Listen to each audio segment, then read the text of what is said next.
Hello everybody, how are you? I hope you all are fit and fine. So today we will read chapter 2 of subject science in class 7th. तो हम previous 2 videos में chapter के 2 parts read कर चुके हैं. ठीक है, अब हम नेक्स्ट पार्ट रीड करते हैं. अगर आप लोगों ने 2 पार्ट्स नहीं देखे हैं तो पहले उन्हें देखें और फिर पार्ट 3 से स्टार्ट करें. ठीक है, so let's start from the tongue. ठीक है, tongue. The tongue is a muscular flap present in the floor of the mouth cavity. टंग क्या होती है? एक मस्क्यूलर फ्लैप होती है, यानी मस्क्यूलर ऐसे फ्लैप जैसी स्ट्रक्चर होती है. मस्क्यूलर, ठीक है, फ्लैट भी होती है, फ्लैप भी होती है. ठीक है, तो मस्क्यूलर फ्लैप स्ट्रक्चर होती है जो कहाँ प्रेजेंट होती है? हमारी माउथ कैविटी में. हमारी माउथ के अंदर जो हॉलो कैविटी होती है ना, वहां पर प्रेजेंट होती है. मस्क्यूलर यानी मसल्स से बनी हुई होती है, सॉफ्ट होती है. It mixes food with the saliva. ये क्या करती है? It mixes the food with the saliva. ये क्या करती है? सलाइवा, जो हमारी मुंह में जो लार होती है, सलाइवा होती है, उसको किसके साथ मिक्स करती है? फूड के साथ. और पुशेस इट, सो इसको पुश करती है, पीछे की तरफ धक्का देती है. So that we can swallow, ताकि हम फूड को स्वेलो कर सकें, यानी कि इंगल सकें, एंगल्फ कर सकें. If you carefully observe your tongue, you can see some tiny bumps on the surface. अगर आप अपनी टंग को मिरर में केयरफुली ऑब्जर्व करें तो आप ऑब्जर्व करेंगे कि कुछ टिनी बम्प्स, छोटी छोटी बम्प्स जैसी स्ट्रक्चर उसकी सरफेस पर प्रेजेंट होती है. आप देखना, आपको दिखेंगी कुछ बम्प्स जैसी स्ट्रक्चर उसकी सरफेस पर. These are taste bud. ये जो बम्प्स जैसी स्ट्रक्चर होती है अपन बोलते हैं टेस्ट बड. हमारे को जो टेस्ट फील होता है ना, वो इन्हीं बम्प्स जैसी स्ट्रक्चर यानी कि टेस्ट बड से होता है. And they help us to detect sweet, salty, sour and bitter taste. ये टेस्ट बड क्या करती है? हेल्प करती है हमारे को टेस्ट डिटेक्ट करने में. कौन सा टेस्ट? सॉल्ट टेस्ट, सॉर यानी खट्टा, बिटर कड़वा taste. The tongue also help us to speak. Tongue also help, tongue हमारी मदद करती है स्पीक यानी बोलने में भी. ठीक है, ये वाला जो हिस्सा होता है हमें बिटर टेस्ट के बारे में यानी कड़वे टेस्ट के बारे में बताता है. ये वाला हिस्सा जो होता है टंग का, सॉर, ये इनिशियल पार्ट होता है ना, स्वीट टेस्ट को बताता है. और ये वाला पार्ट हमारे सॉल्टी टेस्ट को बताता है. आप डायग्राम में इसको ऑब्जर्व कर सकते हैं. ठीक है, हमने सबसे पहले डाइजेशन की प्रोसेस पढ़ रहे हैं. उसमें अपन ने माउथ पढ़ा था. माउथ में मेस्टिकेशन होता है, खाने को चबाते हैं. टीथ प्रेजेंट होते हैं माउथ में और टंग प्रेजेंट होती है. टीथ क्या करते हैं? खाने को चबाते हैं. और टंग क्या करते हैं? खाने को सलाइवा मिक्स करती है और एंगल्फ करती है. अब जैसे हम फूड को एंगल्फ करते हैं, अंदर की तरफ लेते हैं, हमने यहाँ से फूड को एंगल्फ किया, अंदर की तरफ लिया, तो फूड कहाँ, माउथ के बाद कहाँ आ जाता है? इस पाइप लाइक स्ट्रक्चर में. इस पाइप लाइक स्ट्रक्चर में आ जाता है, तो इसे अपन बोलते हैं ईसोफेगस या फूड पाइप. तो अब माउथ के बाद अपन क्या पढ़ेंगे? फूड पाइप यानी ईसोफेगस पढ़ेंगे. तो oesophagus, when a portion of the food is chewed. जब खाने के कुछ पोर्शन को च्यूड यानी चबा देते हैं, तो the tongue help in the rolling and pushing into the pharynx. अब टंग क्या करती है? उसको रोल कर देती है और उसको पुश कर देती है. कहाँ पर? फेरिंग्स में, यानी कि पाइप में. The pharynx, food passes to a long tubular oesophagus. From pharynx में आ गया फूड. अब ये फूड फेरिंग से कहाँ आ जाता है? एक फूड पैसेज में आ जाता है. लॉन्ग और ट्यूबुलर फूड पास यानी एक लॉन्ग ट्यूब लाइक स्ट्रक्चर में आ जाता है. उस ट्यूब लाइक स्ट्रक्चर को ईसोफेगस कहते हैं. जो खाने को चबा लिया जाता है ना, उस खाने को टंग रोल करके पीछे की तरफ पुश कर देती है. पुश करते हैं ये फेरिंग्स में आ जाता है यानी गले में आ जाता है. फिर वहां से ये इसको पुश कर दिया जाता है एक लॉन्ग ट्यूब लाइक स्ट्रक्चर में, जिसे अपन क्या बोलते हैं? Oesophagus. That rungs along the neck. ये कहाँ पर प्रेजेंट होती है? अलोंग द नेक, नेक में प्रेजेंट होती है ये. एक एंड चेस्ट, ये नेक और चेस्ट में प्रेजेंट होती है. आपको दिख रहा होगा, ये यहाँ नेक में प्रेजेंट होती है और चेस्ट में प्रेजेंट होती है. ठीक है, कौन? ईसोफेगस. ये क्या, now digestion takes place here. Mouth में तो क्या होता है? च्यूइंग होती है और उसमें सलाइवा की मिक्सिंग होती है. अब बाकी का, अब बचा हुआ डाइजेशन यहाँ पर होता है. The food is gently squeeze downward into the stomach.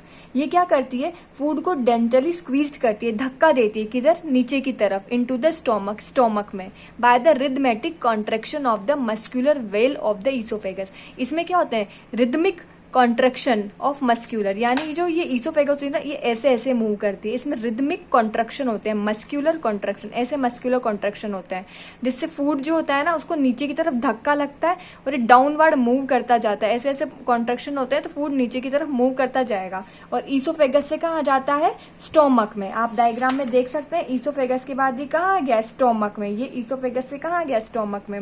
ऐसे ऐसे मूव हुआ तो फूड माउथ ईसोफेगस में स्टोमक में आ गया। ठीक है, by rhythmic contraction of the muscular wall of the oesophagus. The type of the movement is called पेरिस्टेसिस।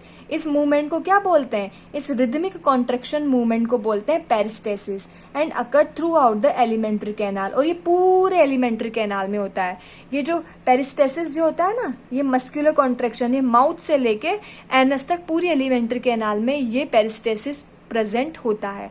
तो अब ईसोफेगस से कहाँ आ गया फूड? स्टोमक में। पहले माउथ में था, फिर ईसोफेगस में आया और अब कहाँ आ गया? स्टोमक में। तो अब अपन पढ़ेंगे स्टोमक। अब भाई स्टोमक में क्या होता है? स्टोमक एक जे शेप्ड स्ट्रक्चर होती है, जे शेप की होती है स्टोमक। जे शेप बैग लाइक स्ट्रक्चर होती है, ये बैग जैसी। और किससे बनी हुई होती है? मसल्स से। किससे बनी होती है? मसल से। जे शेप की होती है। It receives food from the food pipe. Food pipe किसे बोलते हैं? ईसोफेगस को ही फूड पाइप बोलते हैं। ये कहाँ से फूड रिसीव करती है? फूड पाइप से फूड रिसीव करता है। अभी अपन ने देखा कहाँ से? फूड पाइप से। At the one end open into the small intestine to at the other end. ठीक है, इसका एक एंड कहाँ खुलता है? एक एंड तो जुड़ा हुआ था ईसोफेगस से, जबकि दूसरा एंड स्टोमक का कहाँ ओपन होता है? स्मॉल इंटेस्टाइन में। ठीक है, कहाँ से? ठीक है, इसका दूसरा एंड किस? एक एंड तो ईसोफेगस से जुड़ा हुआ होता है, ऊपर वाला। और जो नीचे वाला एंड जो होता है ना, वो ये नीचे वाला एंड जो होता है वो यहाँ स्मॉल इंटेस्टाइन से अटैच होता है। ठीक है, the stomach secretes gastric juice और हाइड्रोक्लोरिक एसिड। स्टोमक क्या प्रोड्यूस करता है? एक तो गैस्ट्रिक जूस प्रोड्यूस करता है और एक हाइड्रोक्लोरिक एसिड प्रोड्यूस करता है। दोनों इंपॉर्टेंट है। हाइड्रोक्लोरिक एसिड जो होता है किल द माइक्रो ऑर्गेनिज्म। अब एसिड है, एसिड किसको मार देता है? माइक्रो ऑर्गेनिज्म को मार देता है। And provide an acidic medium. और एक एसिडिक मीडियम। अब एसिड है तो कौन सा मीडियम प्रोवाइड करेगा? ऑब्वियसली एसिडिक मीडियम ही प्रोवाइड करेगा। तो इससे क्या होता है? इफेक्टिव डाइजेशन होता है। आपको पता है एसिड जो होता है हर चीज को गला देता है, ठीक है, तोड़ देता है। तो यहाँ पर अब एसिडिक मीडियम हो गया तो फूड जो होता है गल जाता है, अच्छे से डाइजेस्ट हो जाता है। और इसके अलावा एसिड क्या करता है? हमारे फूड में जो बैक्टीरिया या माइक्रो ऑर्गेनिज्म होते हैं ना, उन्हें भी जो होता है उससे भी प्रिवेंट करता है। और कौन सिक्रेट करता है? स्टोमक में सिक्रेट होता है ये, यानी प्रोड्यूस होता है। The muscle in the small intestine. जो स्मॉल इंटेस्टाइन में जो मसल्स होती है ना, mix food with the more digestive juice. अब स्टोमक से कहाँ गया? स्टोमक का एक एंड किससे जुड़ा हुआ होता है? इंटेस्टाइन से। तो फूड अब स्टोमक से कहाँ गया? स्मॉल इंटेस्टाइन में आ गया। स्मॉल इंटेस्टाइन में स्मॉल इंटेस्टाइन क्या करती है? Mix the food with the digestive juice. Small intestine में डाइजेस्टिव जूस का प्रोडक्शन होता है, तो ये क्या करती है? डाइजेस्टिव जूस के साथ फूड को मिक्स कर देती है। Some juice are secreted by the cells of the small intestine. ये जो जूस होता है ना, डाइजेस्टिव जूस, इसको कौन सिक्रेट करती है? स्मॉल इंटेस्टाइन ही बनाती है इससे। और किस में मिक्स कर देती है? फूड में। Other comes from the liver. कुछ जूस जो होती है वो तो इंटेस्टाइन खुद ही बनाती है, और कुछ जूस कहाँ से आते हैं? लीवर से आते हैं। और सारे जूस को अपन क्या बोलते हैं? Digestive juice. ठीक है, ये जो डाइजेस्टिव जूस मिक्स करने का काम स्मॉल इंटेस्टाइन करती है। इन डाइजेस्टिव जूस में से कुछ जूस तो स्मॉल इंटेस्टाइन बनाती है, जबकि कुछ जूस कहाँ से आते हैं? लीवर से आते हैं। Liver which is the largest gland of the body. जो हमारी बॉडी की सबसे बड़ी ग्लैंड है। लीवर क्या है? हमारी बॉडी की सबसे बड़ी ग्लैंड। ठीक है, and the pancreas that is located just below the stomach. और एक पेनक्रियाज ग्लैंड भी प्रेजेंट होती है जो स्टोमक के जस्ट नीचे। ये छोटी सी पेनक्रियाज ग्लैंड आपकी यहाँ जस्ट नीचे प्रेजेंट होती है, दिख गई होगी आप सबको। तो ये लाइन अंडरलाइन करनी है कि लीवर सबसे बड़ी ग्लैंड है। The liver secrete bile juice. Liver क्या किसका सिक्रेशन करती है? बाइल जूस का। Which is stored in the gall bladder. जो कहाँ पर स्टोर करते हैं उसे अपन? गॉल ब्लैडर में। लीवर ये बाइल जूस का सिक्रेशन करती है। जो ग्रीन कलर की स्ट्रक्चर दिख रही है ना, इसे बोलते हैं अपन गॉल ब्लैडर। अब लीवर में बन गया बाइल जूस। बाइल जूस होने के बाद स्टोर कहाँ हो जाता है? इस गॉल ब्लैडर में ये स्टोर हो जाता है। ठीक है, स्टोर हो गया। अब ये डाइजेस्टिव, ठीक है, the bile breakup fats into टिनी droplet. ये बाइल जो होता है ना, फैट को छोटे छोटे ड्रॉपलेट में तोड़ देता है। Can be digested and absorbed more easily. अब ये जो ये बाइल जूस होता है ना, ये जो हमारे अंदर जो फैट भी खाते हैं हम लोग, ऑयल घी वगैरह, उस ऑयल घी को ये क्या करता है छोटे छोटे ड्रॉपलेट्स में तोड़ देता है। अब वो अच्छे से डाइजेस्ट हो गए तो उनका इजीली एब्जॉर्प्शन हो जाता है, हमारी बॉडी जो होती है ना उसको यूज कर लेती है, एब्जॉर्ब कर लेती है। The digestive juice then act of these tiny droplets to simpler compound known as fatty acid and glycerol। अब ये digestive juice जो होते हैं ना, tiny digestive juice on these droplets जो to form simple compound known as fatty acid and glycerol। ये digestive juice क्या काम करते हैं, जो फैट होते हैं इनको स्मॉल कंपाउंड में ब्रेक डाउन करते हैं, और ये जो सिंपल कंपाउंड जो होते हैं ना इन्हें अपन क्या बोलते हैं, फैटी एसिड या ग्लिसरॉल। क्या करते हैं, डाइजेस्टिव जूस जो फैट होता है ना उसे सिंपल कंपाउंड में तोड़ देते हैं, और ये सिंपल कंपाउंड को क्या बोलते हैं अपन, फैटी एसिड या ग्लिसरॉल, फैटी एसिड या glycerol. The pancreas secrete the pancreatic juice. Liver तो कौन सा जूस सिक्रीट करता है, बाइल जूस, जो कहाँ स्टोर रहता है, गाल ब्लैडर में। जबकि पेनक्रियास कौन से जूस का सिक्रीशन करता है, पेनक्रियाटिक जूस। पेनक्रियाटिक जूस क्या काम करता है, स्टार्च को सिंपल शुगर में कन्वर्ट करता है और प्रोटीन को सिंपल कंपाउंड में कन्वर्ट करता है। स्टार्च को सिंपल शुगर में और प्रोटीन को सिंपल कंपाउंड, उस सिंपल कंपाउंड को बोलते हैं अपन एमिनो एसिड। अच्छा, बाइल जूस तो क्या काम करता था, जो फैट होता था ना उसको तोड़ता था, जबकि जो पेनक्रियाटिक जूस होता है ना वो स्टार्च को तोड़ता है और प्रोटीन को तोड़ता है। स्टार्च को ब्रेक करता है शुगर में और प्रोटीन को ब्रेक करता है अमीनो एसिड में, ठीक है, सिंपल कंपाउंड में। ठीक है, अब अपन पढ़ते हैं एब्जॉर्प्शन। एब्जॉर्प्शन में क्या होता है, ठीक है, the wall of the small intestine has टिनी finger like projection called villi. ये इस इंटेस्टाइन, ये जो हमारी इंटेस्टाइन होती है ना, ये इंटेस्टाइन, इसकी जो वॉल होती है ना, दीवारें, उस पर ऐसे फिंगर लाइक प्रोजेक्शन प्रेजेंट होते हैं अंदर की साइड। ये दिख रहे हैं ना, फिंगर जैसे प्रोजेक्शन स्मॉल इंटेस्टाइन की वॉल पर, इन्हें अपन बोलते हैं विलाई। क्या बोलते हैं, विलाई। सिंगुलर एक को बोलेंगे villous. This increase the surface area of the wall for the absorption of the digestion. अब क्या होता है, ये वॉल पे ये फिंगर लाइक प्रोजेक्शन प्रेजेंट है, तो इससे क्या होता है, इस वॉल का सरफेस एरिया बढ़ जाता है। सरफेस एरिया बढ़ गया, अब जब एरिया बढ़ जाता है तो एब्जॉर्प्शन भी ज्यादा होगा। अब एरिया ज्यादा होगा तो एब्जॉर्प्शन भी ज्यादा होगा। तो ये विलाई क्या करते हैं, वॉल के सरफेस एरिया को बढ़ा देते हैं, जिससे डाइजेस्टेड फूड का एब्जॉर्प्शन अच्छे से होता है। These villi are richly supplied with blood vessels. ठीक है, ब्लड वेसल से सप्लाई होती हैं। ये क्या करती हैं, ये दीज विलाई, ये जो विलाई होती है ना, फिंगर लाइक स्ट्रक्चर, इनमें ना ब्लड सप्लाई होती रहती है। क्या होती रहती है, इनमें ब्लड सप्लाई होती रहती है इनमें। They absorb nutrients. ये विलाई क्या काम करती है, जो हमारा जो डाइजेस्टेड फूड होता है ना, उससे जो इंपॉर्टेंट न्यूट्रिएंट्स होते हैं ना, उनको एब्जॉर्ब कर लेती है। Then transport them different part of the body. फिर उनको डिफरेंट, हमारी बॉडी के डिफरेंट पार्ट में ट्रांसफर कर देती है। थ्रू किसके थ्रू, ब्लड के थ्रू। ठीक है, ब्लड के थ्रू। अब हमारी जो स्मॉल, अभी अपन ने क्या पढ़ा, स्मॉल इंटेस्टाइन जो होती है उसमें फिंगर लाइक स्ट्रक्चर होती है। उन फिंगर लाइक स्ट्रक्चर को अपन क्या बोलते हैं, विलाई। ये विलाई क्या करती है, एब्जॉर्प्शन करने का काम करती है इंपॉर्टेंट न्यूट्रिएंट्स का। ठीक है, और वाटर का एब्जॉर्प्शन करने का काम कौन करती है, लार्ज इंटेस्टाइन। विलाई किसमें प्रेजेंट होती है, स्मॉल इंटेस्टाइन में। तो स्मॉल इंटेस्टाइन की विलाई तो न्यूट्रिशन का एब्जॉर्ब करती है, जबकि लार्ज इंटेस्टाइन क्या करती है, वाटर का एब्जॉर्प्शन करती है। आ गया, एब्जॉर्प्शन कंप्लीट हुआ, समझ में आ गया। आई थिंक नहीं आया तो आप पूछ लेना मुझे मैसेज करके, कॉल करके। Assimilation, the food absorbed into the blood in transported to different part of the body. अब जो स्मॉल इंटेस्टाइन और लार्ज इंटेस्टाइन जो होती है वो जो क्या करती है, फूड का एब्जॉर्प्शन कर लेती है, जो इंपॉर्टेंट पार्ट होता है। अब इसको ब्लड के थ्रू डिफरेंट पार्ट में अपन सप्लाई करते हैं एसिमिलेशन की प्रोसेस में।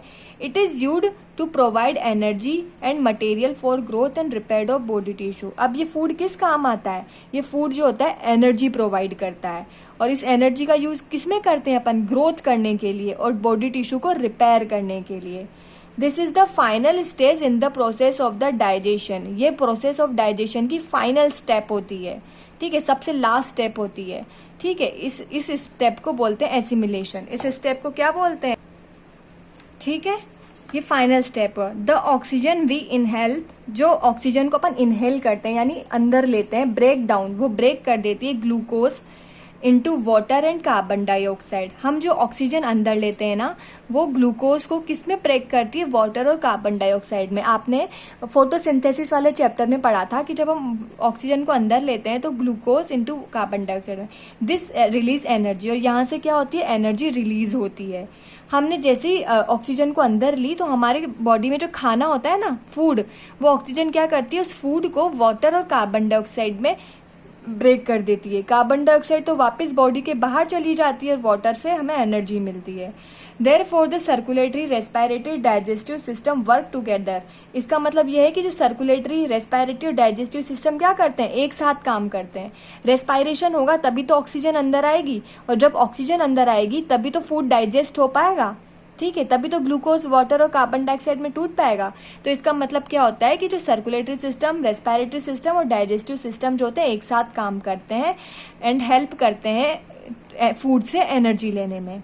The absorb amino acid are convert to the protein. अब अपन क्या करते हैं, अमीनो एसिड को एब्जॉर्ब करते हैं, उसको अपन किस में कन्वर्ट कर देते हैं, प्रोटीन में। अभी अपन ने पढ़ा था कि एमिनो एसिड को ये सारा एब्जॉर्प्शन हो जाता है इंपॉर्टेंट पार्ट का, तो अपन एमिनो एसिड का भी एब्जॉर्प्शन कर लेते हैं। और एमिनो एसिड किस में कन्वर्ट हो जाते हैं, प्रोटीन में।